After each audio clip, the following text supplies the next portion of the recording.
ucap, berbuat yang tatkala kita menyadarinya, kita akan menyesal. Tapi itulah jiwa yang harus dilawan. Yang tentunya dengan meminta pertolongan kepada Allah agar Allah melindungi kita dari kejahatan jiwa kita. Dan kita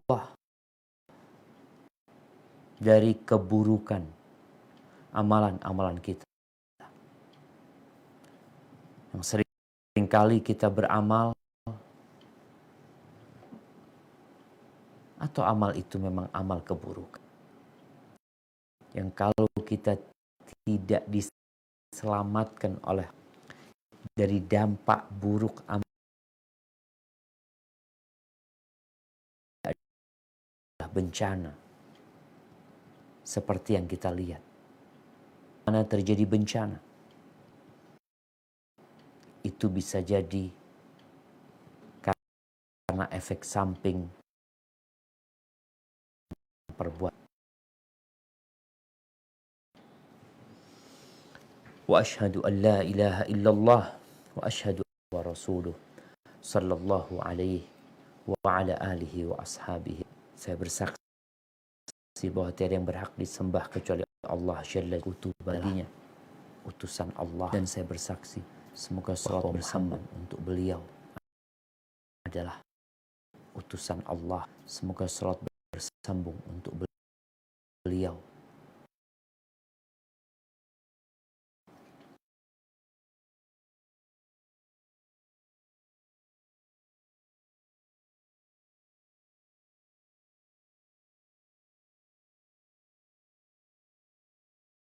Berapa tahun? Mungkin sekitar 4 tahun lebih, Ustaz. Masya Allah, 4 tahun lebih kita ngaji kitab Tauhid. Ya, karena memang volume kajiannya yang jarang. Kita dulu ngaji kitab Tauhid ini ada daurah yang memang rutin dilakukan oleh Syekh Shalih Al-Utsaimin bagi para mahasiswa. Kita menyelesaikannya mungkin dalam 8 pertemuan. Kita udah menyelesaikannya karena memang kajiannya nggak perlu terjemahan, di mana Syekh memberikan penjelasan dengan bahasa Arab dan bukunya dengan bahasa Arab. Memang ada beberapa masyayikh yang menjelaskan kitab Tauhid ini dalam waktu yang cukup lama, karena penjelasan mereka yang sangat luas dan detail. Semoga Allah Azza wa Jalla memberkahi kita di ilmu yang sudah kita pelajari dan kita dapat mengamalkannya dalam kehidupan ini. Ahibati fillah, setelah kita membaca kitab Tauhid, paling enggak kita tahu tuduhan-tuduhan yang disematkan kepada beliau oleh orang-orang yang merasa mereka benar dan mereka beranggapan bahwa dakwah Syekh Muhammad bin Abdul Wahhab At-Tamimi rahimahullahu ta'ala adalah menyimpang. Maka sejatinya kitab Tauhid itu dijual di pasar-pasar, dapat di-download di berbagai situs gratis. Coba dilihat. Kalau memang ada kesalahan, kita tahu manusia pasti melakukan kesalahan. Maka silahkan dikoreksi. Kalau ternyata yang disampaikan adalah kebenaran, maka tugas seorang muslim adalah menerima kebenaran itu dari siapapun yang mengucapkan. Karena kebenaran akan tetap kebenaran. Ahibati fillah, untuk melanjutkan kajian yang bertemakan akidah, insyaallah kita akan membahas kitab Tauhid yang ditulis oleh Syekh Shalih Al-Fauzan hafizahullahu ta'ala.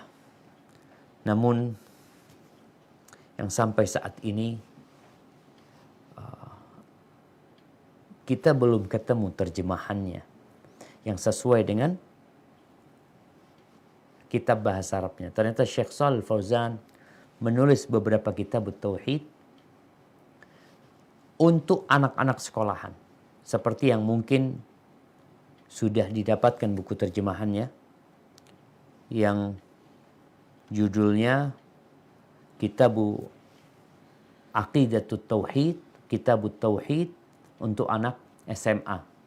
Kelas 1, kelas 2, kelas 3. Jadi sepertinya itu dibahas di sekolahan umum. Di Arab Saudi mereka membahas semua Kitabut Tauhid. Karena memang berkaitan dengan akidah. Yang pembahasannya dimulai dengan bab 1 pengantar studi akidah. Ana sampai saat ini belum dapat nih bukunya dalam bahasa Arab. Yang Ana dapatkan buku dengan judul, mungkin bisa ditampilkan, Zubair? Pakai apa? Easy Case. Bismillah. Pakai MacBook. Nah.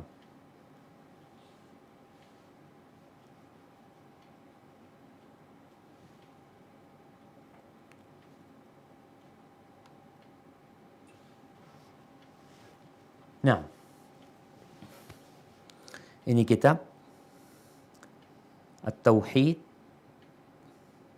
karya Fadilatul Syekh Shalih bin Fauzan Al-Fauzan dengan bahasa Arab, yang kalau kita lihat tema pembahasannya di bab pertama, Syekh membahas tentang al-inhiraf fi hayatil basyariyah, yang artinya penyimpangan dalam akidah dalam kehidupan manusia. Di sini beliau berbincang tentang sejarah kekufuran, kesyirikan, kemunafikan, dan penyimpangan dalam kehidupan manusia. Beliau berbincang tentang syirik, tentang kufur, tentang nifak, definisi dan macam-macamnya. Kemudian beliau menjelaskan tentang al-jahiliyah, apa maksudnya jahiliyah. Kemudian al-fisq, apa yang dimaksud dengan kefasikan. Ad-dhalal, kesesatan. Ar-riddah, kemurtadan, macam-macamnya dan hukum-hukumnya. Ini beliau bahas di bab pertama. Kemudian di bab kedua beliau membahas tentang ucapan dan perbuatan yang menafikan tauhid dan membatalkannya. Di pembahasan pertama beliau membahas tentang iddia ilmil ghaib fi qira'atil kaf wal finjan wat tanjim. Ini berkaitan dengan klaim mengetahui yang gaib. Dengan cara apa? Dengan cara membaca apa? Bukan sidik jari, garis tangan ya, garis.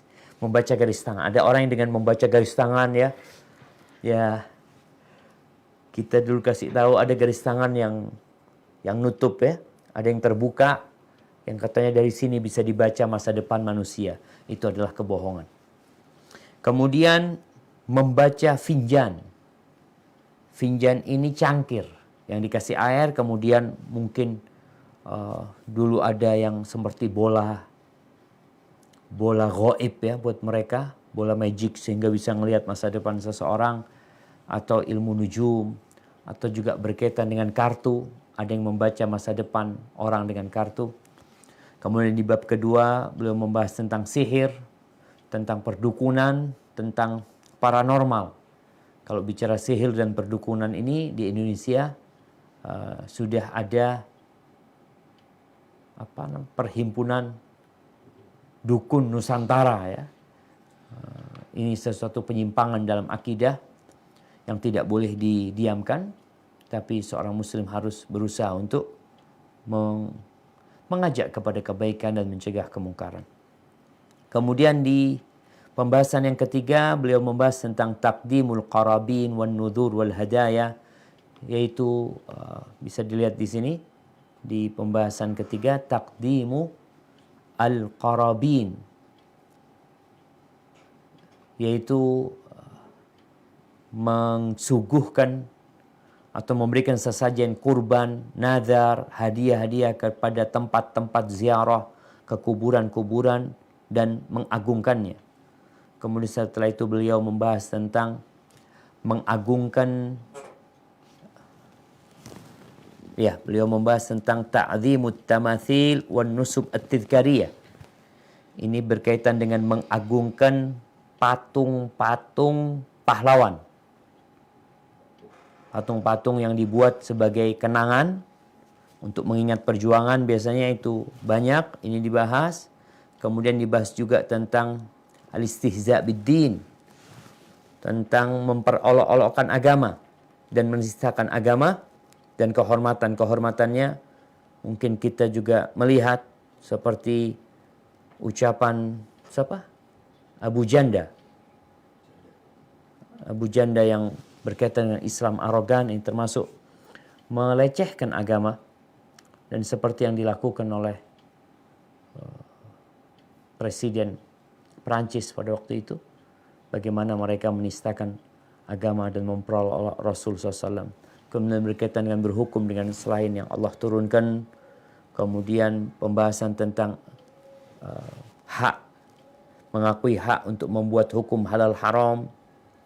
Kemudian berkaitan dengan intisab kepada madhab-madhab dan sekte-sekte jahiliyah. Kemudian pandangan materialistis terhadap materialisme terhadap kehidupan. Kemudian pembahasan tentang jimat, ruqa, dan lain-lainnya. Kemudian di bab ketiga beliau membahas tentang apa keyakinan yang harus diyakini seorang muslim terhadap Rasulullah, terhadap ahlu baitihi dan sahabat-sahabat Nabi alaihi salatu wassalam. Adapun di bab yang keempat beliau berbincang tentang bid'ah, macam-macamnya, tentang sejarah munculnya bid'ah, tentang bagaimana mauqif sikap umat Islam terhadap orang-orang yang berlaku bid'ah. Kemudian berbincang tentang beberapa contoh bid'ah yang tersebar di masyarakat muslim. Baik, ini berkaitan dengan pembahasan Kitabut Tauhid yang baru saja kita tampilkan judulnya. Adapun pembahasan Kitabut Tauhid yang ana rasa mungkin bisa menjadi pilihan ya nanti di sini di bab pertama pengantar studi akidah. Mungkin kita akan membahas studi akidah ini sebentar lagi, tapi sebelum itu ana ingin menyampaikan apa yang dibahas oleh Syekh Shalih Al-Fauzan tentang sejarah terjadinya penyimpangan dalam tauhid. Tatkala muncul pertanyaan, mana dulu yang ada, tauhid atau kesyirikan? Artinya, apakah orang itu terjebak dalam kesyirikan terlebih dahulu, kemudian dalam perjalanan hidupnya dia menemukan Tuhan, lalu dia mentauhidkan Allah Azza wa Jalla? Atau sebaliknya, manusia itu secara fitrah bertauhid, kemudian dalam perjalanan hidupnya terjadi pengaruh lingkungan, pengaruh kawan, pengaruh keadaan yang menyebabkan dia akhirnya terjatuh ke dalam tauhid. Terjatuh ke dalam kesyirikan. Tapi mana yang terlebih dahulu? Maka pendapat yang lebih kuat dan yang tidak, bukan pendapat yang lebih kuat ya, pendapat yang benar, yang tidak mungkin dapat dipatahkan dalil-dalilnya, bahwasanya asal mulanya adalah tauhid. Kenapa? Karena manusia pertama itu bukan kera yang berevolusi menjadi manusia. Bukan. Jadi teori evolusi yang mengatakan manusia berasal dari kera, kemudian ditemukan di Jawa ya, ditemukan fosil manusia purba yang namanya waktu dulu kita belajar itu siapa? Homo sapien javanivus apalah, karena ditemukan di Jawa, nanti ditemukan di mana. Mereka kemudian dengan fosil-fosil itu menganggap, oh ini loh asalnya manusia dari kera. Enggak. Karena sampai hari ini kita belum pernah melihat kera yang berubah jadi manusia. Sampai hari ini. Tapi Allah menceritakan ada manusia yang jadi kera. Ada. Tatkala Allah murka, mengutuk orang-orang Yahudi yang mereka tidak taat kepada aturan Allah Azza wa Jalla, Allah mengatakan kunu qiradatan khasiin. Jadilah kalian kera-kera yang hina. Mereka jadi kera. Nah, sedangkan kita berkeyakinan bahwasanya manusia pertama itu Nabi Adam alaihissalam. Manusia pertama itu Nabi. Kalimullah yang Allah berbicara dengan Nabi Musa, Nabi Adam alaihissalam. Allah mengajarkan ilmu kepada Nabi Adam alaihissalam. Sehingga keturunan Nabi Adam itu masih berada di atas tauhid. Kalaupun Nabi Adam terjebak dalam larangan Allah Azza wa Jalla untuk memakan buah, kemudian diturunkan ke muka bumi, tapi beliau anak keturunannya berada di atas tauhid. Kemudian kapan terjadi kesyirikan? Itu yang dibahas oleh Syekh Shalih Fauzan rahimahullahu ta'ala. Beliau menyebutkan di surat Al-Baqarah ayat 213. Di surat Al-Baqarah ayat 213, sebentar lagi kita akan baca. Rasulullah sallallahu alaihi wasallam bersabda, "Kullu mauludin yuladu 'alal fitrah." Semua yang dilahirkan itu dilahirkan di atas fitrah. Semuanya. Sampai anaknya orang kafir pun. Sebutkan agama aja bapaknya. Mau agama Buddha, mau agama Hindu, mau agama Yahudi, Nasrani, itu anak yang lahir di atas fitrah. Kalau nggak dipengaruhin sama orang tuanya, nggak dipengaruhin sama lingkungannya, dia akan bertauhid. Dia akan meyakini. Sama kayak orang-orang ateis pun. Tatkala berada di atas pesawat, kemudian pesawat itu terjadi kerusakan di atasnya, mulai bergoyang, apa yang akan mereka teriakkan? Tuhan. Oh my God. Dia tahu bahwa secara fitrah dia tidak ada sendiri. Ada yang menciptakan dia. Makanya Nabi SAW mengatakan, kullu mauludin yuladu 'alal fitrah. Terus kok bisa dia menyimpang sekarang? Kok ada orang yang jadi Yahudi, kok ada orang jadi Nasrani, kok ada orang jadi Buddha, jadi Hindu. Fa'abawahu. Kata Nabi SAW, kedua orang tuanya. Ini menunjukkan pengaruh lingkungan, pengaruh keluarga. Fa'abawahu yuhawidanihi. Kedua orang tuanya yang membuat orang itu, anak itu Yahudi. Au yunassirani au yumajjisani. Atau membuat anaknya Nasrani, atau membuat anaknya Majusi. Kedua orang tuanya. Ahibati fillah, disinilah menunjukkan bahwasanya anak keturunan Adam itu bicara konsep beragama. Mereka itu bertauhid sebenarnya. Hukum asalnya seperti itu. Dari sejak Nabi Adam alaihissalam, anak-anak Nabi sampai hari kiamat, dilahirkan di atas tauhid. Kesyirikan itu datang merusak sesuatu yang bagus, yang sesuai dengan fitrah. Tapi kita akan baca surat Al-Baqarah 213, silakan. Nah, Ustaz. Al-Baqarah 213, Ustaz. Nah. A'udzu billahi minasy syaithanir rajim. Kanan nasu ummatan wahidatan faba'atsallahu an-nabiyyina mubashshirina wa mundzirin. Wa anzala ma'ahumul kitaba bil haqqi liyahkuma bainan nasi fima ikhtalafu fihi. وَمَا اخْتَلَفَ فِيهِ إِلَّا الَّذِينَ أُوتُوهُ مِنْ بَعْدِ مَا جَاءَتْهُمُ الْبَيِّنَاتُ بَغْيًا بَيْنَهُمْ Fahadallahu alladhina amanu lima ikhtalafu fihi minal haqqi biiznih. Wallahu yahdi man yasha'u ila siratim mustaqim. Manusia itu dahulunya satu umat. Lalu Allah mengutus para nabi untuk menyampaikan kabar gembira dan peringatan. Dan diturunkannya bersama mereka kitab yang mengandung kebenaran untuk memberi keputusan di antara manusia tentang perkara yang mereka perselisihkan. Dan yang berselisih hanyalah orang-orang yang telah diberi kitab, setelah bukti-bukti yang nyata sampai kepada mereka karena kedengkian di antara mereka sendiri. Maka dengan kehendaknya Allah memberi petunjuk kepada mereka yang beriman tentang kebenaran yang mereka perselisihkan.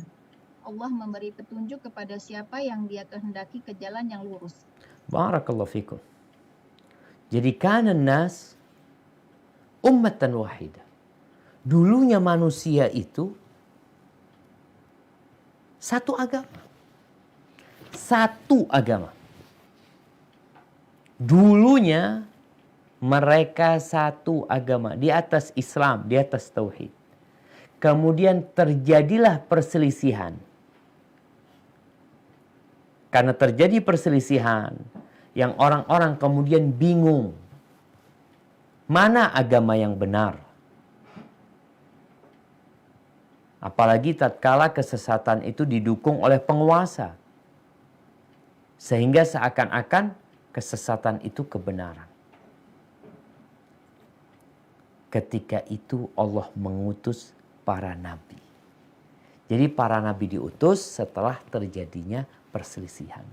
Makanya kalau dibicarakan nabi yang pertama itu siapa? Rasul yang pertama yang diutus. Kalau nabi yang pertama Nabi Adam alaihissalam. Makanya awal terjadi kesyirikan itu di masanya Nabi Nuh alaihissalam. Jadi dari Nabi Adam alaihissalam sampai ke Nabi Nuh itu ummatan wahidah. Satu umat. Di atas satu agama. Itu tauhid. Kalau bicara berbuat dosa, ya semua anak Adam berbuat dosa. Tapi mereka tidak berbuat kesyirikan. Ketika terjadi kesyirikan di masanya Nabi Nuh alaihissalam, disinilah Allah mengutus Nabi Nuh alaihissalam. Dan proses Nabi Nuh alaihissalam berdakwah mengajak umatnya kepada tauhid itu lama.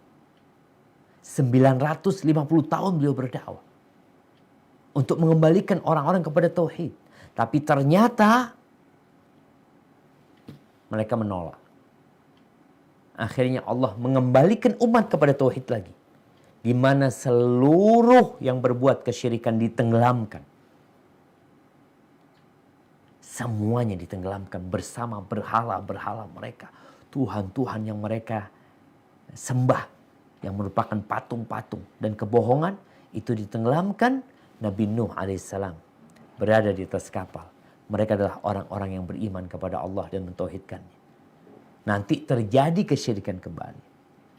Allah Azza wa Jalla berfirman di surat An-Nisa ayat 163. Menjelaskan tentang bahwasanya Nabi Nuh ini adalah Rasul yang pertama yang diutus setelah terjadinya kesyirikan dan penyimpangan dalam peribadatan manusia. Nah, silakan dibaca di An-Nisa 163.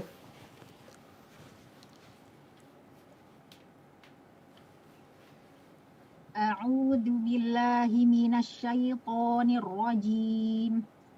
Inna auhayna ilaika kama auhayna ila Nuhin wan nabiyyina min ba'di wa auhayna ila Ibrahim wa Ismail wa Ishaq wa Yaqub wal asbati wa Isa wa Ayyub wa Yunus wa Harun wa Sulaiman wa atayna Dawud zabura. Sesungguhnya kami mewahyukan kepadamu Muhammad sebagaimana kami telah mewahyukan kepada Nuh dan nabi-nabi setelahnya. Dan kami telah mewahyukan pula kepada Ibrahim, Ismail, Ishak, Yakub dan anak cucu-cucunya, Isa, Ayub, Yunus, Harun dan Sulaiman. Dan kami telah memberikan kitab Zabur kepada Daud. Barakallahu fikum.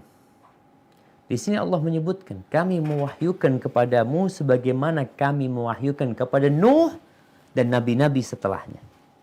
Disebutkan tuh nabi-nabi setelahnya. Yang ini menunjukkan bahwa Nabi Nuh adalah awal Rasul yang diutus tatkala terjadi perselisihan di antara umat manusia yang berkaitan dengan agama mereka. Maka diutus Nabi Nuh alaihissalam. Ibnu Abbas radhiyallahu anhu mengatakan, kana baina Adam wa Nuh alaihi wassalam asyratu qurunin kulluhum alal Islam. Di antara Nabi Adam dan Nabi Nuh itu 10 kurun. Quran ini terjemahannya 2. Yang pertama abad, yang merupakan masa selama 100 tahun, atau generasi. Yang kalau generasi sekarang itu umurnya antara 60 sampai 70 tahun. Tapi generasi pada waktu itu umurnya ratusan tahun. Nabi Adam alaihissalam umurnya 960 tahun. Nabi Nuh alaihissalam berdakwahnya saja selama 950 tahun. Itu berdakwahnya aja, bukan umurnya Nabi Nuh alaihissalam. Dikatakan yang umurnya Nabi Nuh 1000 lebih. Ada yang mengatakan 1300 tahun. Di mana setelah Nabi Nuh alaihissalam selamat dari banjir bandang itu, beliau hidup ratusan tahun lagi bersama umatnya yang selamat dari banjir tersebut. Ahibati fillah. Nabi Ibrahim alaihissalam, sebagaimana Allah mewahyukan kepada Nabi Nuh, Allah juga mewahyukan kepada Nabi Ibrahim alaihissalam. Di masanya Nabi Ibrahim terjadi kesyirikan. Beliau juga mengajak umatnya kepada tauhid. Akhirnya di dalam kisah perjalanan dakwah beliau ke Mekah. Meletakkan Ismail bersama ibundanya. Kemudian tatkala Ismail remaja, Nabi Ibrahim datang bangun Ka'bah bersama Ismail. Yang akhirnya itu menjadi rumah yang pertama yang diletakkan di muka bumi ini untuk ibadah. Orang-orang tawaf di sana, sholat di sana, mereka melaksanakan ibadah haji, yang akhirnya orang-orang Arab ini beragama dengan agamanya Nabi Ibrahim alaihissalam. Tauhid. Lalu kapan terjadi kesyirikan di Mekah? Kenapa tatkala Rasulullah sallallahu alaihi wasallam dilahirkan di Ka'bah itu sudah ada 360 berhala? Kenapa? Ya, sudah terjadi penyimpangan. Awalnya tauhid, kemudian terjadi penyimpangan. Sehingga orang-orang menyembah berhala-berhala. Siapa yang pertama membawa kesesatan ini ke kota Mekah? Disebutkan bahwasanya yang pertama membawa berhala ke Mekah itu adalah Amr ibn Luhai al-Khuzai. Ketika dia berangkat ke Syam. Yang tahu Syam ini Ardul Anbiya. Tanahnya para nabi. Nabi-nabi Bani Israel di sana. Kalau kita bicara Nabi Ibrahim, ya di sana. Nabi Ibrahim meninggal di sana. Nabi Yakub di sana. Nabi Ishak di sana. Nabi Musa juga meninggal di sana. Nabi Zakaria, Nabi Yahya, Nabi Isa, Nabi Dawud, Nabi Sulaiman, semuanya di sana. Jadi ini Amr ibn Luhai ketika berangkat ke sana, di sana sudah terjadi kesyirikan. Kita lihat ya bahayanya melakukan perjalanan ke negeri-negeri yang tidak beriman. Yang akan menyebabkan engkau membawa ilmu dan budaya mereka ke negeri Islam. Ketika dilihat orang-orang pada melakukan ritual ya, memberikan sesajen kepada berhala, mungkin tawaf di sana, ditanya sama Amr bin Luhai ini, kata dia, kalian ini apa yang kalian lakukan di sini dengan berhala-berhala ini, dengan patung-patung ini? Kata mereka, nastasqi, kita minta hujan nama mereka. Lalu Allah turunkan hujan. Nastansiru, kita meminta pertolongan kepada mereka. Kita minta kemenangan menghadapi musuh-musuh. Dan dia menolong kita. Oh, kata Amr bin Luhai, ma ajmala hadha. Oh, bagus kalau gitu ini. Maka dia minta, bisakah aku dikasih satu, aku akan bawa ke kampungku. Kata mereka, boleh. Dibawalah berhala pertama dari Syam ke Mekah. Berhala yang pertama itu namanya Hubal. Dibawa.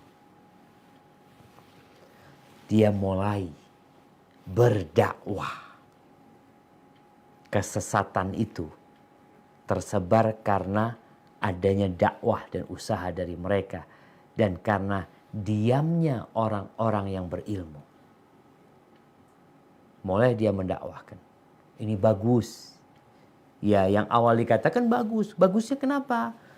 Iya, kita nih datang ke Syam itu, kata mereka, kalau mereka minta hujan, dikasih hujan. Mereka kalau menghadapi musuh, mereka minta kemenangan, mereka dikasih kemenangan. Ahibati fillah. Mereka menamakan syirik mereka ini tawassul sebenarnya. Dari satu sisi. Kenapa? Karena mereka kalau ditanya, kalian nyembah berhala? Enggak gitu loh, ini patung.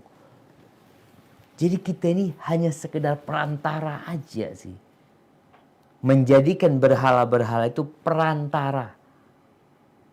Agar mereka lebih dekat, agar doanya lebih dikabulkan sama Allah Azza wa Jalla.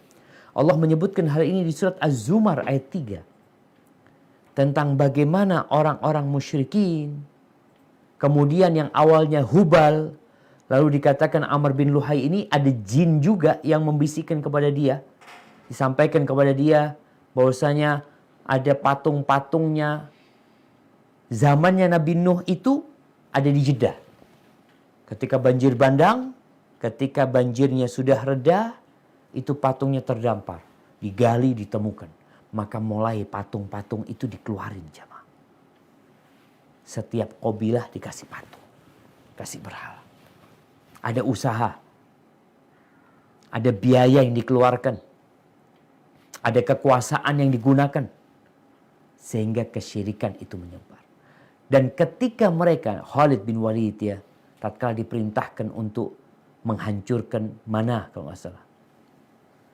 Itu Khalid dikasih tahu sama Nabi SAW. Khalid, nanti engkau kalau sampai ke tempat berhala mereka, akan keluar perempuan hitam. Yang rambutnya panjang, dia telanjang. Disebutkan juga bagaimana postur buah dada dia pendek, hitam. Jangan takut dengan dia. Dan betul Khalid ketika sampai ke sana, keluar itu perempuan. Akhirnya dibunuh sama Khalid bin Walid dan dibakar berhala mereka. Ini pada masa Rasul SAW menaklukkan kota Mekah. Kembali, bagaimana orang-orang Mekah itu ketika mereka menjadikan berhala-berhala sesembahan, apa kata mereka? Allah sebutkan di surat Az-Zumar ayat 3. Silakan dibaca.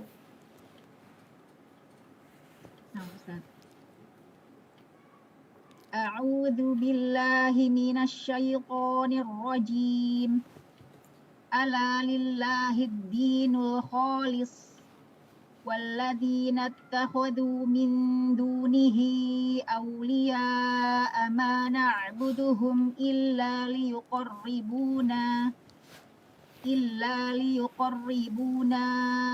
إلى الله زلفى إن الله يحكم بينهم فيما هم فيه يختلفون Inna Allah la yahdi man huwa kadhibun kafar.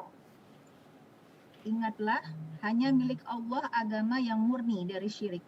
dan orang-orang yang mengambil pelindung selain Dia berkata, kami tidak menyembah mereka melainkan berharap agar mereka mendekatkan kami kepada Allah dengan sedekat-dekatnya. Sungguh Allah akan memberi putusan di antara mereka tentang apa yang mereka perselisihkan.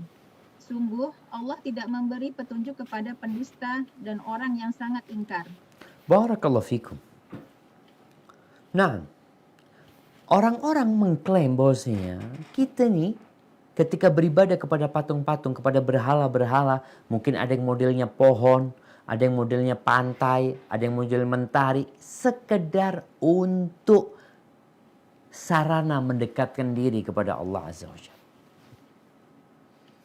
Makanya Allah utus nabinya, Allah jelaskan itu nggak boleh. Itu kesyirikan. Tapi mereka menolak. Tatkala mereka didakwain untuk menjadikan sesembahan itu hanya untuk Allah Azza wa Jal, apa kata mereka? Aja'alal alihata ilaha wahida inna hadha la syai'un ujab. Apakah Muhammad ini alaihi salatu wassalam hendak menjadikan sesembahan yang banyak itu? Yang biasanya orang-orang musyrikin punya ritual di sana, ritual di sini, ritual di sana, dijadikan hanya satu untuk Allah Azza wa Jalla. Kata mereka, inna hadza la syai'un ujab. Ini adalah perkara yang aneh gitu loh. Maka kelak Allah akan memberikan hukum, keputusan atas perselisihan mereka. Kan berselisih. Orang-orang musyrikin mengklaim mereka yang benar, Muhammad yang salah, Nabi kita alaihi salatu wassalam. Padahal nggak kayak gitu. Maka dengan tersebarnya kesyirikan itulah diutus Nabi Muhammad alaihissalam. Kemudian jamaah, sejak dahulu kesyirikan itu sudah merajalela. Dan di zaman kita pun masih banyak orang-orang yang melakukan kesyirikan. Namun kebanyakan mereka itu masih percaya dengan tauhidur rububiyah. Bahwasanya pencipta itu satu. Esa. Allah itu Esa. Yang menciptakan bumi ini, yang menurunkan rizki, yang memberikan hidayah, yang memberikan segala-galanya kepada manusia, yang mengatur alam semesta ini, kebanyakan dari mereka meyakini Allah. Satu. Makanya Allah katakan, wala in sa'altahum man khalaqas samawati wal ard la yaqulunna Allah. Kalau engkau tanyakan kepada mereka, siapa yang menciptakan langit dan bumi? Jawabannya satu. Allah. Ketika kita tanyakan kepada orang-orang non-muslim, baik itu Nasara, Yahudi, ketika ditanyakan kepada mereka, siapa yang menciptakan langit dan bumi? Mereka tidak akan mengatakan Nabi Isa. Enggak. Mereka akan mengatakan Tuhan Bapa. Siapa yang menciptakan surga dan neraka? Mereka akan mengatakan Allah. Terus kenapa kalian menyekutukan Allah? Maka mereka akan mengatakan sekedar untuk lebih mendekatkan kepada Allah Azza wa Jalla. Perantara. Ahibati fillah, di surat Yusuf ayat 106. Di surat Yusuf ayat 106, Allah Azza wa Jalla menjelaskan bahwa saya ternyata ada orang-orang yang beriman kepada Allah, beriman kepada rububiyatullah. Dia beriman Allah yang menciptakan, tapi dia melakukan kesyirikan. Oleh karena itu makna la ilaha illallah itu, makna la ilaha illallah bukan artinya tiada pencipta kecuali Allah. La khaliqa illallah. Kalau bicara tiada pencipta kecuali Allah, ya Abu Jahal percaya. Abu Jahal kalau ditanya, Abu Jahal siapa yang menciptakan langit dan bumi? Kata Abu Jahal apa? Allah. Memang ada sedikit sekali dari manusia yang menentang hal itu. Seperti Fir'aun, yang menentang hal itu Namrud. Walaupun dalam qalbu mereka. Mereka tetap meyakini adanya pencipta. Nah, di surat Yusuf ayat 106, silakan dibaca.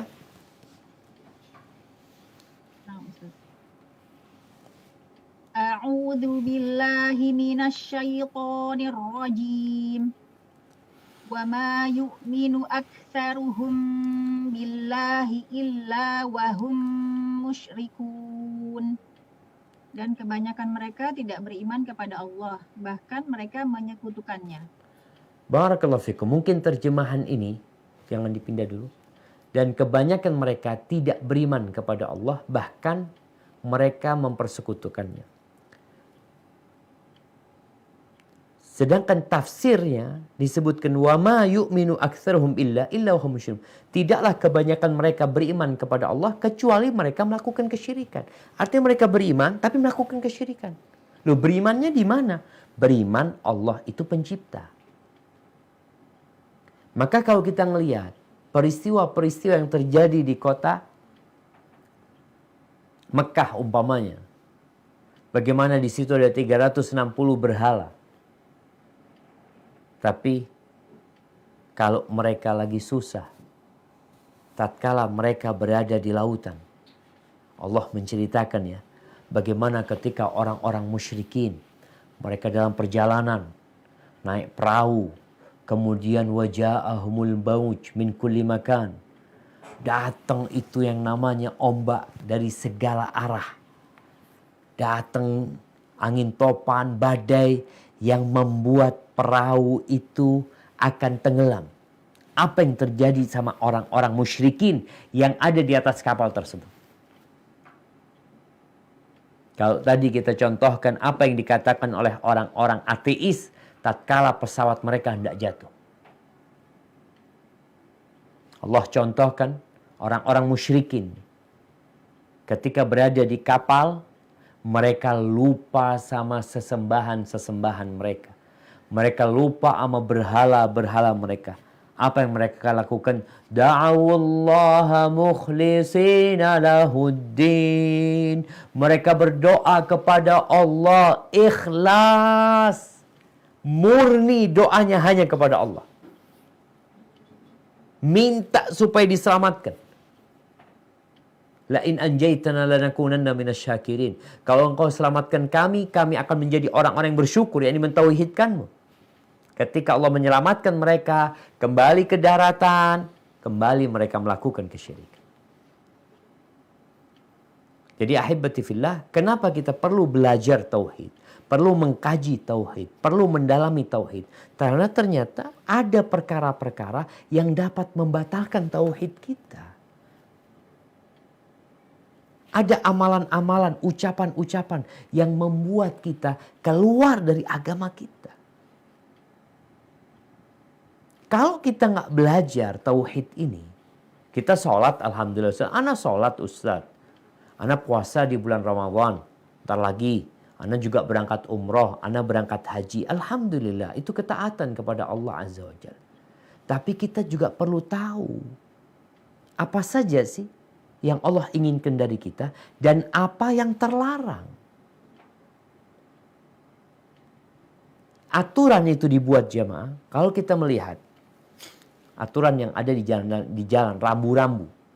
Rambu-rambu itu ada dua. Yang pertama isinya larangan, yang satu isinya ya peringatan. Yang satu peringatan, mungkin larangan, ada yang mungkin sekedar arahan aja. Yang satu larangan parkir, dilarang diam di sini, atau kadangkala boleh parkir. Ada tanda-tanda seperti itu. Begitu pula kita ketika beriman kepada Allah. Antum belajar enggak? Antum SIM aja, SIM itu antum dapatkan dengan sekolah. Dengan ujian, dengan tes. Tapi KTP antum dapatkan tanpa tes. Dan tertulis di KTP itu di kolom agama Islam. Maka perlu belajar. Dan talabul ilmi faridatun ala kulli muslim. Menuntut ilmu itu kewajiban buat setiap muslim. Dan dakwah para nabi semuanya dimulai dengan tauhid. dengan memperbaiki akidah, keyakinan. Mungkin kita bisa baca sedikit yang tadi udah di-share. Nah, pengantar studi akidah. Mungkin silahkan dibaca. Nah. Ustaz. Bab 1 pengantar studi akidah. Pasal 1 makna akidah dan urgensinya sebagai landasan agama. Makna akidah secara bahasa, akidah berasal dari kata aqd yang berarti pengikatan. I'taqad kadza artinya saya beriktikad begini. Maksudnya saya mengikat hati terhadap hal tersebut. Akidah adalah apa yang diyakini oleh seseorang. Jika dikatakan dia mempunyai akidah yang benar, berarti akidahnya bebas dari keraguan. Akidah merupakan perbuatan hati, yaitu kepercayaan hati dan pembenarannya terhadap kepada sesuatu. Barakallahu fikum. Naam jamaah. Ini berkaitan dengan akidah. Akidah itu amalan hati. Keyakinan kita terhadap sesuatu. Bisa jadi benar, bisa jadi salah. Jadi ada akidah yang menyimpang.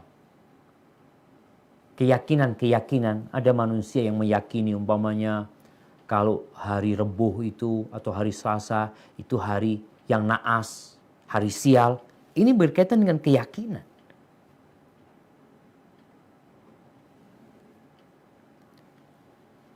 Di pesawat tidak ada angka 13 ya.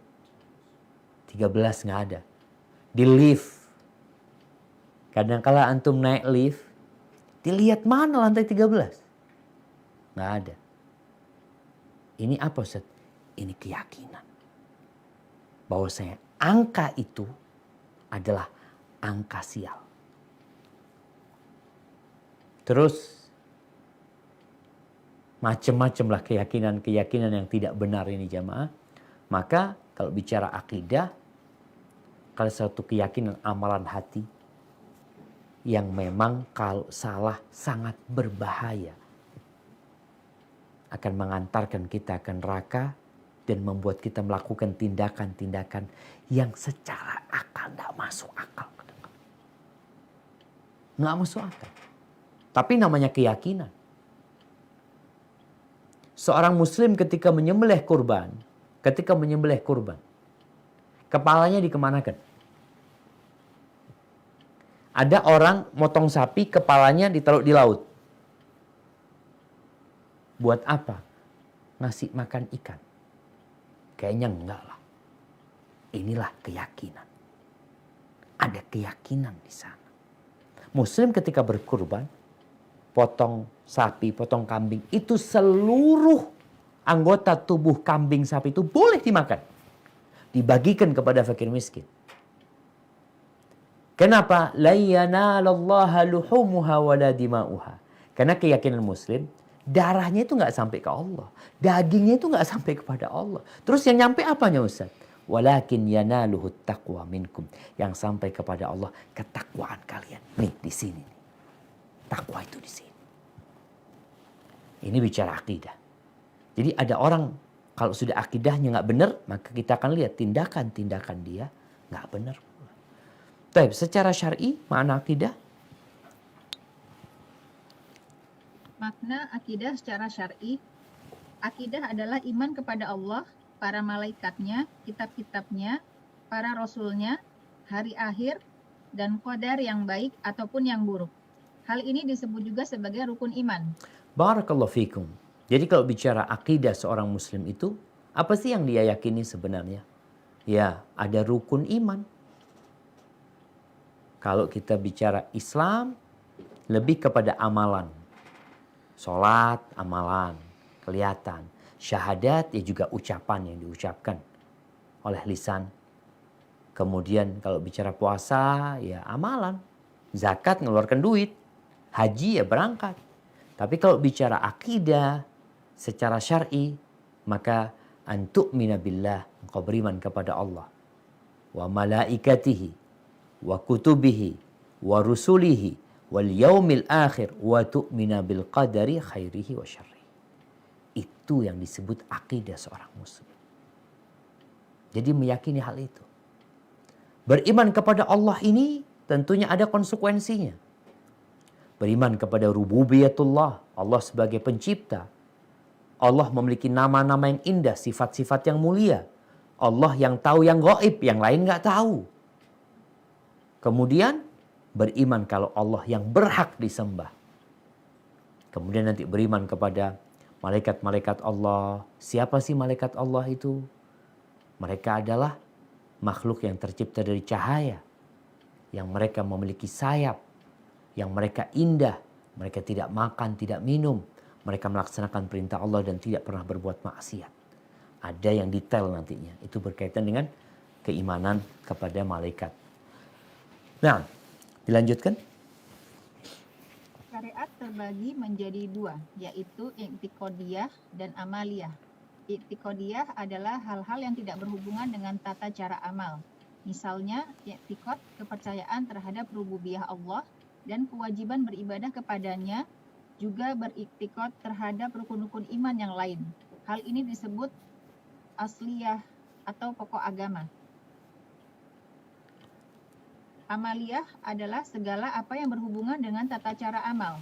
Misalnya, sholat, zakat, puasa, dan seluruh hukum-hukum amaliyah. Bagian ini disebut far'iyah atau cabang agama, karena ia dibangun di atas i'tiqodiyah. Benar dan rusaknya amaliyah tergantung dari benar dan rusaknya i'tiqodiyah. Maka, akidah yang benar adalah fondasi bagi bangunan agama serta merupakan syarat sahnya amal. Sebagaimana firman Allah Subhanahu wa ta'ala, "Faman kana yarju liqa'a rabbih faly'amal 'amalan shalihan wa la yusyrik bi'ibadati rabbih ahada." Barang siapa yang mengharap perjumpaan dengan Rabb-Nya, maka hendaklah ia mengerjakan amal yang soleh dan janganlah ia mempersekutukan seorang pun dalam beribadah kepada Rabb-Nya. Surat Al-Kahfi ayat 110. Barakallahu fikum. Naam jamaah. Kita yang sudah beramal, yang sudah berhaji berulang kali, umroh berulang kali, tiap tahun puasa, sholat sehari 5 kali. Kita harus tahu bahwa amalan kita ini baru akan diterima kalau akidahnya benar.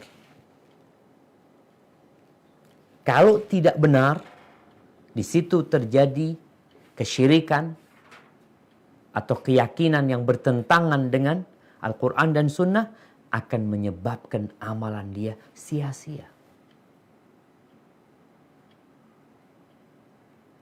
Allah mengatakan tentang penghuni neraka, amilatun nasibah tasla naron hamiyah. Amil, beramal dia, capek masuk neraka. Maka jangan sampai kita beramal sepanjang tahun, sampai mati kita beramal, tapi ternyata di hari kiamat amalan kita nggak ada nilainya. Gara-gara di situ ada keyakinan-keyakinan, ada akidah-akidah yang rusak. Allah tidak mengampuni dosa syirik. Kalau engkau melakukan dosa sepenuh bumi ini selain syirik, maka insya Allah masih ada harapan diampuni oleh Allah Azza wa Jalla. Kemudian jamaah, siapapun yang melakukan kesyirikan. Siapapun yang melakukan kesyirikan. Walaupun amalan dia banyak. Dia hafal Al-Quranul Karim. Mungkin dia hafal Sahihul Bukhari. Mungkin dia umrah setahun 2-3 kali. Mungkin dia imam di masjid. Mungkin dia seorang kiai, seorang ustadz, seorang guru.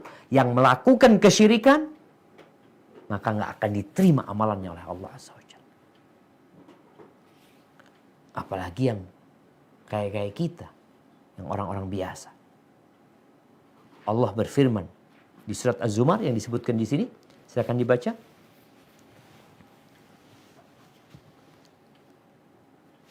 A'udzu billahi minasy syaithanir rajim. وَلَقَدْ أُوحِيَ إِلَيْكَ وَإِلَى الَّذِينَ مِنْ قَبْلِكَ لَئِنْ أَشْرَكْتَ لَيَحْبَطَنَّ عَمَلُكَ وَلَتَكُونَنَّ مِنَ الْخَاسِرِينَ. Dan sesungguhnya telah diwahyukan kepadamu dan kepada nabi-nabi yang sebelummu.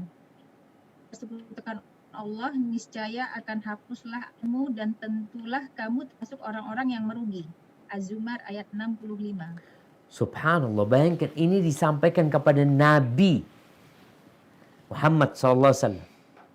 Telah diwahyukan kepadamu dan kepada nabi-nabi sebelummu.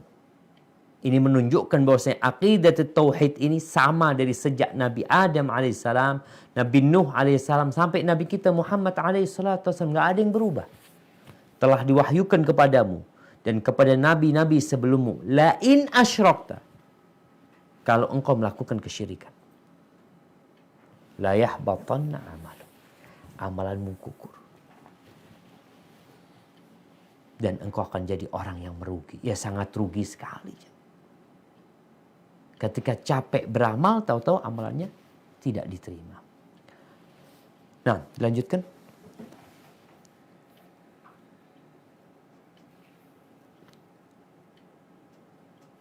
Pak Ustadz, ayat selanjutnya ini tadi sudah dibaca lagi Ustadz. Yang mana? Az-Zumar ayat 2 dan 3. Oke, siap. Lanjut ayat-ayat di atas dan senada. Oh, nah. Ayat-ayat di atas dan yang senada, yang jumlahnya banyak, menunjukkan bahwa segala amal tidak diterima jika tidak bersih dari syirik. Karena itulah hal pertama yang didakwahkan para rasul kepada umatnya adalah menyembah Allah semata dan meninggalkan segala yang dituhankan selain Dia. Bagaimana firman-Nya? وَلَقَدْ بَعَثْنَا فِي كُلِّ أُمَّةٍ رَسُولًا أَنِ اعْبُدُوا اللَّهَ wajtanibut taghut. Dan sesungguhnya kami telah mengutus Rasul pada tiap-tiap umat untuk menyerukan, beribadahlah kepada Allah saja dan jauhilah taghut. Surat An-Nahl ayat 36. Barakallahu fikum. Ya, tadi yang itu yang sudah kita sampaikan bahwasanya nabi-nabi sejak Nabi Nuh alaihi salam sampai Nabi kita Muhammad alaihi salatu wassalam, dakwah mereka dimulai dengan tauhid. Ani'budullaha wajtanibut taghut. Beribadahlah kepada Allah saja, tinggalkan taghut. Sesembahan selain Allah.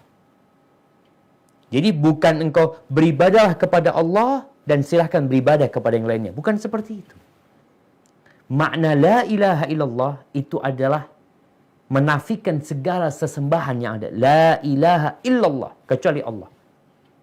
Kalau ada orang mengatakan la ilaha illallah tapi ternyata dia beribadah kepada selain Allah, dia punya keyakinan kepada selain Allah, maka dia melakukan kesyirikan. Itulah dakwah para nabi. Maka sangat penting sekali kita bicara tentang akidah, memperbaiki akidah kita, dan kelak akan ada hari kebangkitan di mana Allah akan memutuskan siapa yang benar dan siapa yang salah.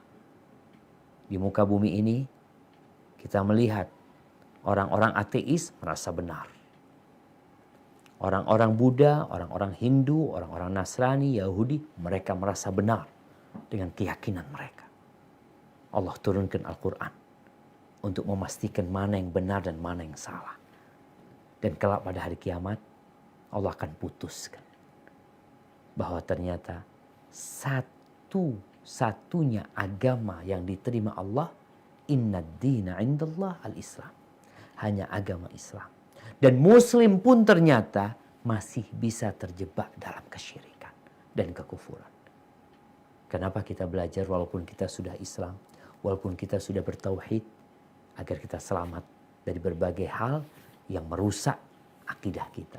Hadza wallahu alam bisawab. Insyaallah kita akan lanjutkan pada pertemuan yang akan datang.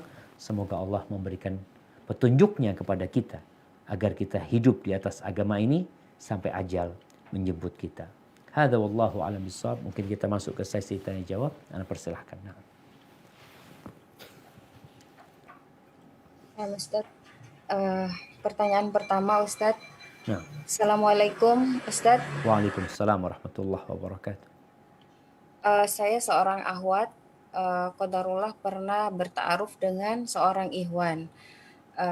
Dan saya mundur karena alasan pihak dari keluarga Ikhwan tersebut mempercayai jika menikahkan anggota keluarganya lebih dari satu dalam 1 tahun itu tidak boleh.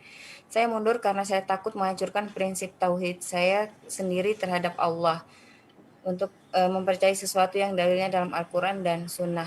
Apakah yang saya lakukan sudah tepat? Jazakallahu khair sebelumnya, Ustaz. Barakallahu fikum. Naam jamaah. Kalau kita ngelihat apa yang ditanyakan tadi, maka seharusnya yang dipastikan adalah ikhwannya dahulu. Ikhwannya ini apakah berkeyakinan seperti orang tuanya? Atau dia udah ngerti, udah faham, dan dia sudah berdakwah ke keluarganya, tapi keluarganya menolak. Maka insya Allah nggak masalah anti melanjutkan pernikahan. Sebagian orang jamaah beranggapan nggak boleh nikah dalam setahun 2 kali itu alasan ekonomi sebagian. Bukan keyakinan. Tapi memang masalah ekonomi. Orang itu mau nikah harus nabung ya, harus ini itu. Kalau setahun 2 kali sampai ada. Anak ketemu sama orang yang udah belajar sunnah, Ustaz. Kalau setahun nikahkan anak 2 Ustaz, ya Allah habis fulusnya kata dia. Jadi bukan karena keyakinan dengan masalah setahun 2 kali itu anaknya akan ini akan enggak. Karena masalah ekonomi. Kemudian juga ada yang berkeyakinan jangan menikahkan anakmu di atas tanggal 20. Di atas tanggal 20. Kenapa? Karena belum gajian. Orang-orang itu ketika mengadakan pernikahan harapan nanti ada orang yang membantu, kasih fulus ini itu. Kalau di akhir bulan habis sudah jemaah. Nggak ada yang datang. Karena orang mau datang kalau nggak bawa fulus nggak enak. Jadi ada yang masalahnya masalah ekonomi. Maka perlu dilihat. Kalau nggak salah yang anak pernah dengar, yang berkaitan 1 tahun jangan menikahkan anaknya 2 kali karena urusan fulus, urusan ekonomi. Tapi kalau ternyata di balik itu ada keyakinan-keyakinan, nah itu yang harus diluruskan. Namun kalau ternyata antum menolak ikhwan tersebut, ya ini kan alasan keluarganya bukan alasan ikhwannya. Kalau ikhwannya sudah paham, udah ngerti, seharusnya tetap dilanjutkan pernikahan tersebut. Tikharah, dan kalau sudah batalkan semoga Allah berikan ganti yang lebih baik buat dirimu. Hadza wallahu a'lam bissawab. Pertanyaan kedua, Ustadz. Assalamualaikum, Ustadz. Waalaikumsalam warahmatullahi wabarakatuh. Ini kodara ada 2 pertanyaan yang serupa, Ustadz gitu. Anak-anak mengaji di wilayah kampung Ana, Ustadz. Tapi di tempat mengajinya tersebut masih ada ritual campuran antara agama atau adat seperti yasinan, Ustadz. Kemudian guru ngajinya juga suka masih ada kemusyrikan. Apa yang harus Ana lakukan, Ustaz? Nah, barakallahu fikum. Haibati fillah. Ya, kondisi masyarakat secara umum ya, mungkin tempat-tempat ngaji yang ada belum sesuai dengan sunnah Rasul Sallallahu Alaihi Wasallam. Maka apa tugas kita sekarang? Maka bagaimana menawarkan kepada mereka? Kita ini harus nggak boleh menunggu. Banyak di antara kita tuh yang menunggu, saya tempat anak nggak ada Ustaz, kajian yang sesuai dengan sunnah ya, tempat ngaji yang anak-anaknya alhamdulillah bagus-bagus hafalannya, yang terjadi ikhtilat laki perempuan nggak ada. Gimana Ustaz? Ya antum bikin. Bikin di mana? Bikin di rumah. Hibati fillah, ana masih ingat ketika anak SD. Anak SD itu ngajinya di rumah-rumah. Jadi rumahnya guru, habis sholat maghrib, di rumahnya itu buka tempat ngaji. Ya ngaji di rumahnya nanti. Nanti rumahnya fulan ya. Anak ingat anak itu termasuk murid yang banyak gurunya. Karena pindah-pindah ngajinya. Kalau dari sini udah gak masuk lama takut dipukul, pindah ke sini. Jadi akhirnya kita ini banyak merasakan guru-guru dan anak sampai lulus SD, anak ngaji itu belum bagus. Ana masih ingat. Karena masalah tadi nggak disiplin. Dan sistem dulu itu nggak seperti yang sekarang ya. Ada kiroati, ada iqra, ada macam-macam. Maka ana rasa ketika di kampung itu ya mungkin tadi tidak sesuai dengan sunnah. Dan kita ingin anak kita menjalani agama sesuai yang diajarkan Rasul SAW. Maka anti bikin. Panggil guru. Bikin rumah Quran. Ya dengan harapan bisa bersaing ya. Kalau kita bicara sekolah-sekolah kan bersaing. Mana yang favorit ya. Ternyata yang dari tempat rumah Quran ini dalam 1 bulan udah hafal berapa surat pendek ya. Karena kita dulu waktu sekolah atau ngaji di tempat-tempat di rumah-rumah itu hafalan kita sangat sedikit sekali gitu loh. Nggak tahu yang sekarang. Jadi harapannya setiap muslim yang udah ngaji, yang udah ngerti, tatkala engkau tidak mendapatkan yang sesuai dengan sunnah, maka berusaha.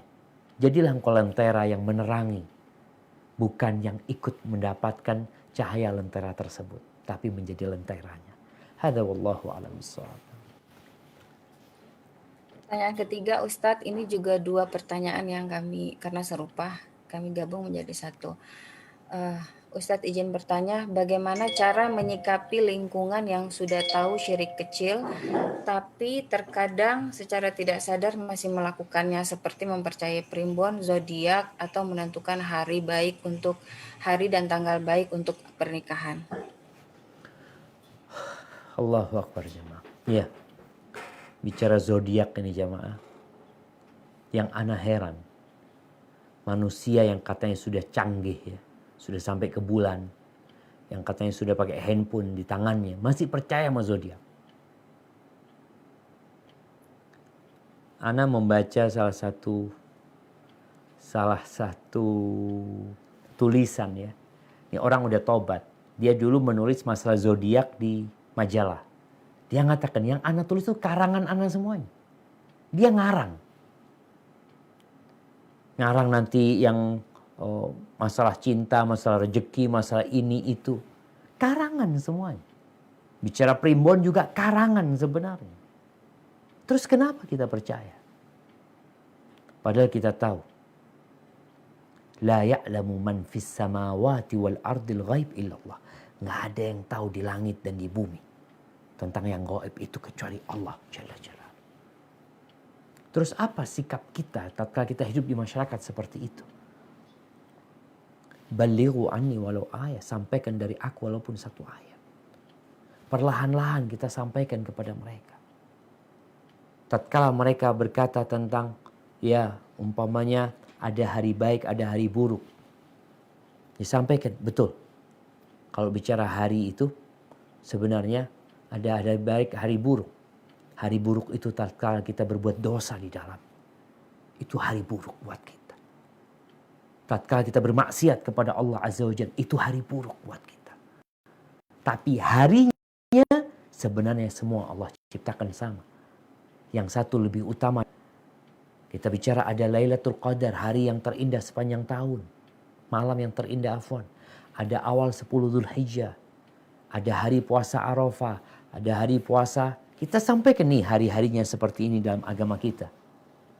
Kalau bicara hari yang paling baik untuk puasa, ada hari Arafah, diampuni 2 tahun dosa kita.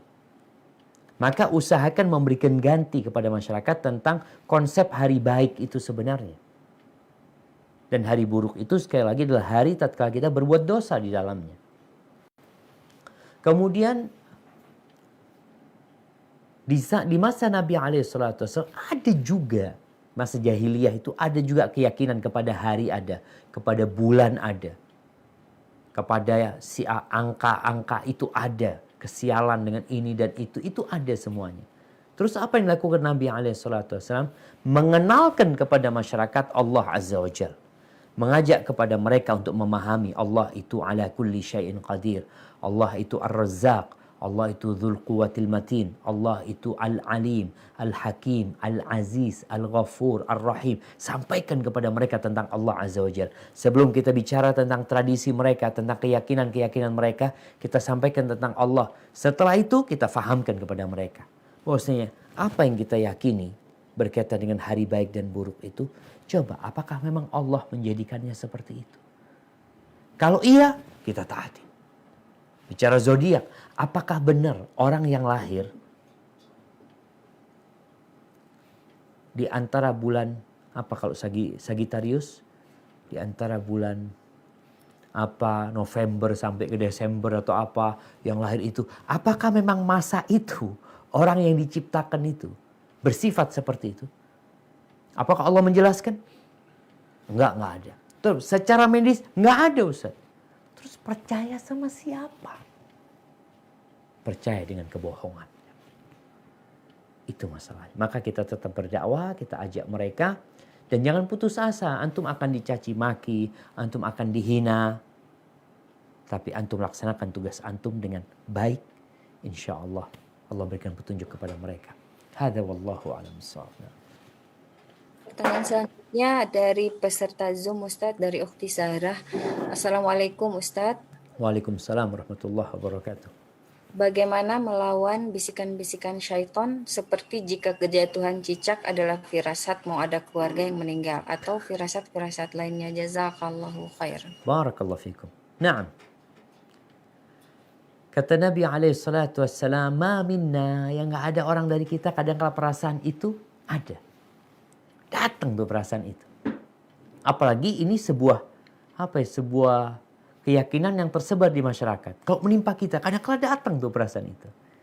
Tapi apa yang mengusirnya? Tawakal kepada Allah. Jadi usir perasaan itu dengan mengatakan la haula wala quwata illa billah.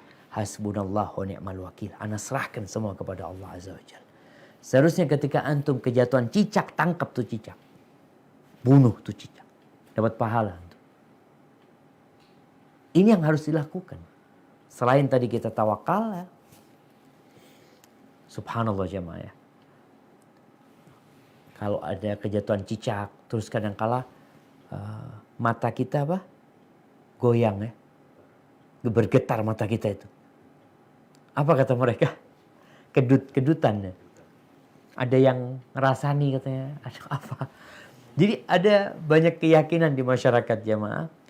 Ya bagaimana kita sebagai seorang muslim yang kadang perasaan itu datang. Tahu-tahu mau keluar malam-malam keluar rumah dengar suara burung gagak malam-malam. Aduh. Yudhibuhut tawakkul. Diusir dengan tawakal.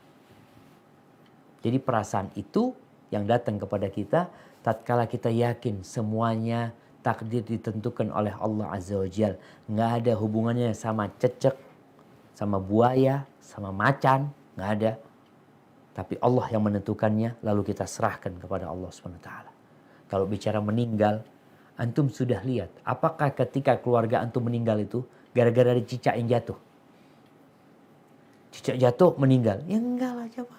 Yaitu ini akidah yang kalau kita mikir-mikir, nggak masuk akal. Tapi diyakini oleh orang. Maka kita harus bertawakal kepada Allah SWT. Dan dilawan ya. Nggak boleh didiamkan. Seperti hari Selasa.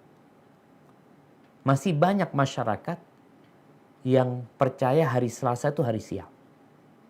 Maka nggak boleh mulai kerja hari Selasa. Atau nggak boleh ini hari Selasa. Buka toko jangan hari Selasa. Macam-macam mereka. Bahkan Ana masih ingat ya namanya kita masih kecil waktu itu. Dan tersebar di masyarakat ya. Ana itu dulu masih suka pegang ular. Dan Ana dikasih nasihat jangan pegang ular hari Selasa. Subhanallah, Ana pegang ular hari Selasa aja.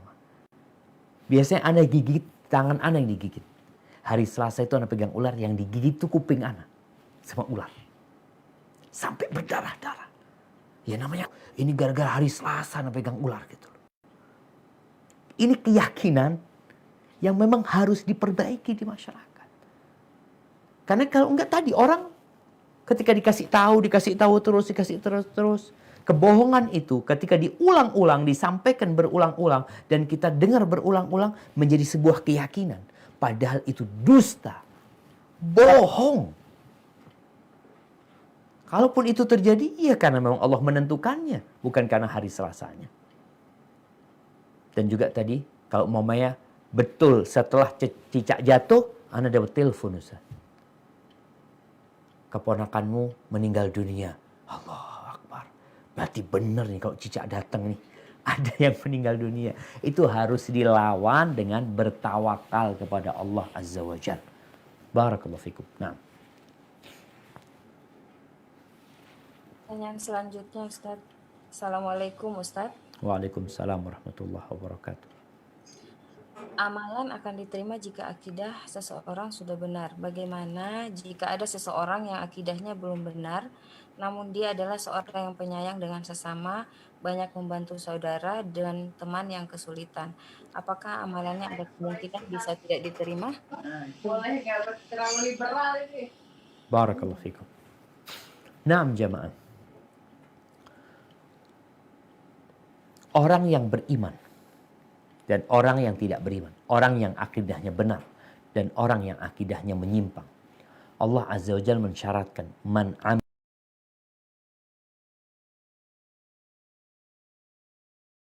amila salihan min dzakarin aw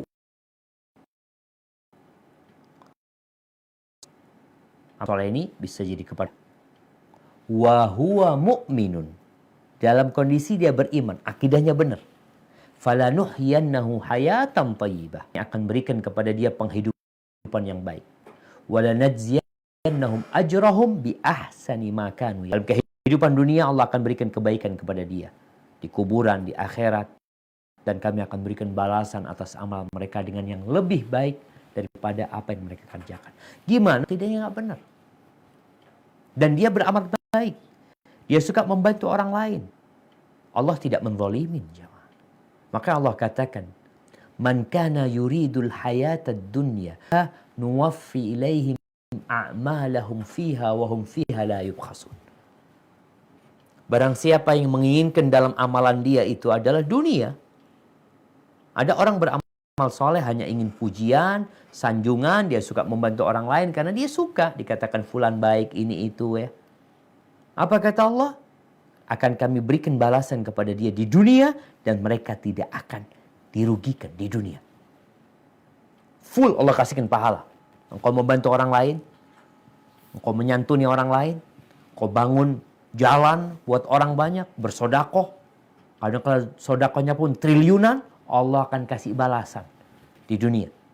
Makanya kadang-kadang kita kalau ngelihat orang kafir ya, itu berbuat baik. Masya Allah Ustaz, dia itu sosialnya banyak. Iya, sosialnya banyak. Allah balas dengan dikasih lagi di dunia. Tapi di akhirat nggak dapat apa-apa. Seperti itu. Jadi balasan buat orang-orang yang beramal kebajikan, yang akidahnya menyimpang, itu di dunia Allah akan berikan kepada mereka. Karena Allah itu maha adil.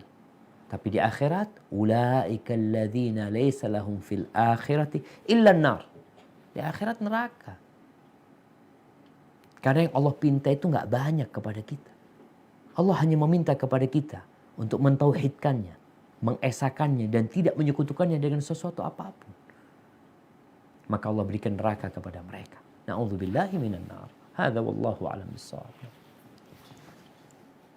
Assalamualaikum Ustaz. Waalaikumsalam warahmatullahi wabarakatuh. Izin bertanya, afwan di luar tema. Ana seorang mahasiswi semester akhir jurusan psikologi. Saat ini Ana memutuskan untuk tidak melanjutkan kuliah Ana lagi Ustadz.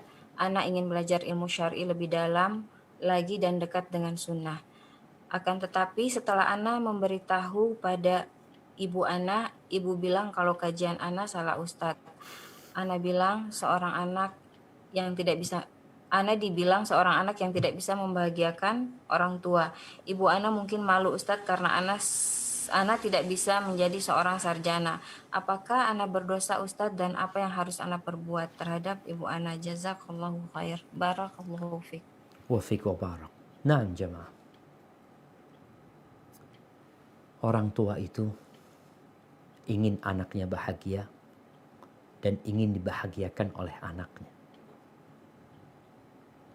Namun kebahagiaan itu tergantung bagaimana konsep kita memandang kehidupan ini. Sejatinya kebahagiaan itu bukan dengan harta, bukan dengan kerja, bukan dengan titel, bukan dengan popularitas. Tapi kebahagiaan itu adalah ketenangan dan kedamaian di dalam jiwa. Kalau memang tadi anti sudah memutuskan keluar dari psikologi. Dan kalau Ana lihat, kalau kiranya sekolah itu bermanfaat buat anti, buat kehidupan dunia dan akhirat anti, dan juga anti selamat dari fitnah yang ada dalam sekolah tersebut, bisa dilanjutkan. Tapi kalau enggak, sampaikan kepada ibu. Ibu, aku akan bawa kebahagiaan itu kepada ibu. Kalau dikatakan salah ustadz, banyak kan kayak gitu memang. Oh, salah dengar ustadz ini. Ini ikut aliran apa ini?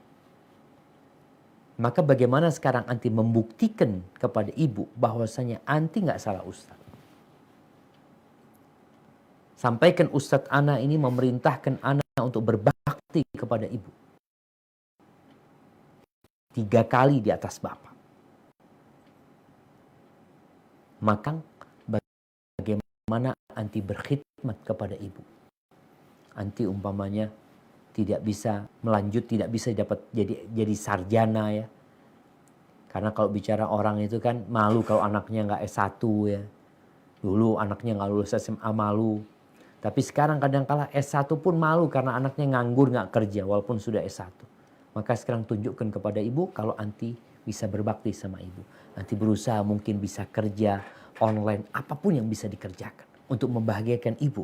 Karena sebagian orang itu memandang kebahagiaan di materi. Kalau dia mendapatkan harta dari anaknya, maka itu kebahagiaan. Sampai ada cerita nih, bagaimana seorang wanita yang sudah menikah, itu ibunya meminta semua gaji anaknya buat ibunya. Karena dia pikir gaji anaknya itu milik ibunya. Inilah kesalahan memandang kehidupan ini. Maka ana rasa yang perlu anti lakukan adalah bagaimana sekarang menunjukkan kepada ibu bahwa anti bisa berbahagia dan membahagiakan ibu anti. Hadza wallahu a'lam bishawab. Pertanyaan selanjutnya Ustadz. Nah, Bismillah, semoga Ustadz, sekeluarga dan semua jamaah selalu dalam lindungan Allah Ta'ala. Amin. Apakah seorang muslim yang sholatnya bolong-bolong akan tetap mendapat syafaat dari sahabatnya yang ada di surga? Karena Ana pernah mendengar kajian bahwa syarat seseorang mendapat syafaat harus mengerjakan sholat. Apakah sehubungan adanya hadis carilah temanmu yang ada padanya kebaikan walaupun hanya seberat biji zarrah? Mohon penjelasannya Ustaz. Jazakallahu khair. barakallahu fikum. Nah, jemaah, kalau bicara syafaat, Rasulullah SAW mengatakan, syafaati li ahlil kabair min ummati. Syafaatku itu untuk pelaku-pelaku dosa besar dari umatku. Allah memberikan izin kepada Nabi untuk memberikan syafaat kepada mereka. Kalau tadi dikatakan orang yang sholatnya bolong-bolong, dia adalah termasuk orang yang melakukan dosa besar. Apakah mungkin kawannya memberikan syafaat? Mungkin. Tapi kapan Allah memberikan izin? Setelah mereka masuk neraka. Setelah mereka diazab di neraka. Bahkan sebagian di antara mereka itu sudah menjadi arang di neraka. Jadi tetap kalau dikatakan tadi ada syafaat buat kawan-kawan yang sholatnya bolong-bolong ya. Yang mungkin sholatnya mungkin dia berzina, dia melakukan dosa macam-macam selama dia tidak melakukan kesyirikan. Maka ada harapan dia dikeluarkan dari neraka. Ada harapan Allah mengampuni mereka walaupun tanpa syafaat. Atas rahmatnya Allah keluarkan mereka nantinya. Karena ada orang-orang yang mungkin gak punya kawan dia dalam kehidupan ini. Mungkin kawannya semua gak benar. Dan semuanya masuk neraka bersama dia. Lalu siapa yang memberikan syafaat kepada dia? Ketika dia nggak punya kawan, nggak ada yang kenal sama dia dari orang-orang baik, maka disinilah Allah akan memberikan rahmatnya. Maka selama tidak melakukan kesyirikan, di sini pentingnya jamaah kita belajar tauhid. Karena kalau kita ahli ibadah, tapi melakukan kesyirikan, semuanya sia-sia. Tapi kalau kita melakukan banyak dosa, namun kita tetap menjaga tauhid kita, insya Allah masih ada harapan rahmat Allah Jalla Jalaluh. Hadza wallahu a'lam bishawab. Assalamualaikum warahmatullahi wabarakatuh, Ustadz. Waalaikumsalam warahmatullahi wabarakatuh. Semoga Ustadz dan keluarga selalu dalam penjagaan Allah semata, juga umat muslim. Amin. Pertanyaannya Ustadz, ada seorang suami sering ribut dengan istrinya. Jika sedang ribut, suaminya selalu bilang, ini gara-gara ribut makanya usaha tidak lancar dan lain-lain. Dan ada perkataan juga, jika tidak ada si Anu, usaha ini siapa yang akan kerjakan? Apakah ini termasuk akidah timpang? Jazakallahu khair Ustaz. Barakallahu fikum. Naam jamaah. Iya. Kalau berbicara apakah keributan itu berdampak kepada usaha? Ya bisa jadi berdampak kepada usaha. Orang itu ketika usaha dibutuhkan pikiran yang tenang. Dibutuhkan fokus. Karena kalau ribut-ribut terus, sang suami usaha kerja, ya nggak fokus. Jadi ini memang secara lahiriah akan berdampak. Kita aja di kelas dulu, kalau dapat dosen lagi marah-marah sama kita jadi bingung, nih dosen kenapa ya? Hari ini kok emosi banget gitu loh. Lalu ada yang mengatakan kayaknya habis ribut sama istrinya dia. Mungkin saja seperti itu. Jadi keributan itu akan berdampak kepada usaha. Dari sisi membuat orang yang gak fokus ya. Kadang-kala kalau dia sebagai pegawai ya, di tempat dia bengong sendiri. Karena ada pikiran yang jadi beban buat dia. Sehingga berpengaruh kepada kerjaan dan usahanya. Itu mungkin. Kemudian kalau berbicara, kalau bukan karena anu gak jalan. Kalau ucapan itu tidak kekuasaan Allah Azza wa Jal, maka nggak ada masalah. Tapi yang diucapkan Alhamdulillah. Alhamdulillah kita punya pekerja fulan nih. Yang dia semangat kerja. Yang dengannya Alhamdulillah lancar. Tetap kepada Allah Azza wa Jal. Bukan karena anunya. Anu ini siapa gitu. Maka jangan sampai kita melupakan Allah Azza wa Jal. Kita minum obat juga seperti itu. Kalau nggak minum obat ini anak, udah parah anak. Subhanallah, obat itu hanya sebab ya. Kalau Allah tidak menakdirkan sebab itu nggak akan berpengaruh berapa banyak orang yang mah tapi nggak sembuh. Terus siapa yang menyembuhkan? Yang menyembuhkan Allah Azza wa Jalla. Hadza wallahu alam bissawab. Mungkin ke pertanyaan terakhir? Ya Ustaz. Assalamualaikum Ustaz. Waalaikumsalam warahmatullahi wabarakatuh. Ini pertanyaan dari peserta Zoom Ustaz. Bagaimana menyikapi orang yang tidak meyakini hadis Rasulullah SAW? Syukran. Subhanallah jemaah. Ya, kita ini di masa fitnah. Tatkala semua fitnah itu bisa masuk ke rumah kita tanpa saringan. Kalau mungkin yang disaring sama Menkominfo, ya, itu hanya yang berkaitan dengan konten porno atau konten hoax, terus konten sara, seperti itu. Sedangkan ada konten-konten yang menyesatkan umat, itu nggak difilter. Kenapa? Urusan masing-masing. Tapi kalau bicara urusan masing-masing berarti setiap orang harus jaga diri. Dia harus punya filter sendiri. Dia tidak membaca kecuali yang yakin bahwasanya tulisan itu bermanfaat. Dia tidak mendengarkan kecuali kalau yang disampaikan itu kita yakin dengan kebenarannya. Kalau enggak, kita akan bingung. Muncul lagi orang nggak percaya sama hadis. Enggak, anak habis dengar Syekh ceramah ya. Dalam ceramahnya Syekh itu menyampaikan bahwasanya hadis itu banyak yang palsu ya. Banyak perawi hadis itu yang dibayar sama penguasa. Disuruh bikin hadis. Meragukan hadis ini. Berarti anak nggak akan pakai hadis. Masya Allah. Dengar satu Syekh langsung berubah akidahnya. Keyakinannya. Berkaitan dengan hadis Nabi SAW. Berarti ada penjelasan agama ini yang hilang kalau antum nggak mau pakai hadis. Gimana antum sholat? Emangnya ada di Al-Quran? Sholat itu pakai i'tidal. sholat itu zuhur 4 rakaat. Gimana di Al-Quran sholat zuhur itu 4 rakaat? Nggak bakal ketemu kita. Inilah jemaah. Pentingnya kita belajar. Sampaikan kepada mereka yang tidak percaya dengan hadis. Kalau engkau nggak percaya sama hadis, bagus. Tapi hadis palsu, engkau nggak boleh percaya. Hadis palsu nggak boleh percaya. Hadis dhaif nggak boleh percaya. Terus kalau hadis sahih, gimana engkau tolak? Maka ini mungkin yang perlu disampaikan kepada dia tentang hadis itu memang ada yang palsu, ada yang dhaif, tapi ada yang sahih. Terus Ustadz, anak kan nggak paham. Yaitu karena antum nggak paham, tanya sama ulama. Imam Bukhari udah ngumpulin tuh hadis-hadis sahih. Kitabnya disebut Sahihul Bukhari. Yang diterima oleh seluruh umat manusia. Orang-orang yang beriman ya. Diterima. Lalu engkau tolak. Terus yang benar engkau apa orang-orang? Maka mungkin kita perlu bercermin. Supaya tidak keblinger ya. Dengan akal yang Allah berikan kepada kita. Dengan usaha yang kita kerjakan. Agama ini Allah turunkan Al-Quranul Karim ke hati Nabi SAW yang Nabi kemudian menyampaikan kepada umatnya. Penyampaian Nabi kepada umatnya itu yang disebut sunnah Nabi SAW.